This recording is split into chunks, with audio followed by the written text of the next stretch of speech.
Isa na namang malaking bulto ng ilegal na droga ang nasabat ng mga otoridad sa Region 8 na nagkakalaga ng higit 20 milyong piso habang isang menor de edad naman ang nasagip sa isang drug den sa Negros Oriental.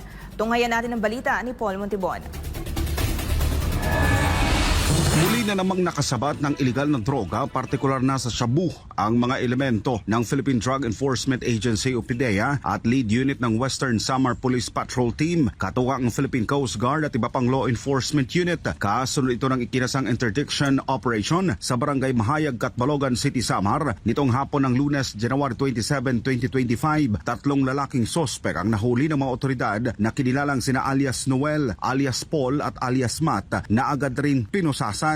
Nakuha mula sa mga sospek ang 3 kilo ng shabu na nakasilid sa 3 plastic bag na nakabalot ng dilaw na plastic. Ayon sa taya ng mga otoridad, nagkakahalaga ang mga illegal na droga ng 20.4 million pesos habang na-recover rin ang ilang non-drug items mula sa operasyon. Samantala, isang menor de edad naman ang nasagip ng mga otoridad matapos ang raid sa isang drug den sa Barangay Tubtubon, Sibulan, Negros Oriental at pagkakaaresto ng 3 iba pang sospek. Huli ang tinaguriang drug den maintainer na sina alias Angelo 30 anyos, kasamahan nito sina alias Silvino 64 anyos at bisitang si alias Roberto 58 anyos. Ayon sa impormasyon, ang nasagip na menor de edad ay isang grade 10 student, 16 anyos, residente ng sabing barangay. Na-recover naman mula sa operasyon ang 8 pakete ng shabu na tumitimbang ng humigit kumulang 7 gramo na may estimated value na 47,000 piso at ilang drug paraphernalia. Agad namang dinala ang mga ebidensya sa PNP Forensic Laboratory ng Negros Oriental para sa chemical analysis at maayos na disposisyon nito. Ang mga sospek ng 2 magkakahiwalay na anti-drugs operation ay sinampahan ng mga kasong paglabag sa Republic Act 9165 o Comprehensive Dangerous Drugs Act of 2002 para sa Diyos at sa Pilipinas kumahal. Nag-uulat Paul Montibon,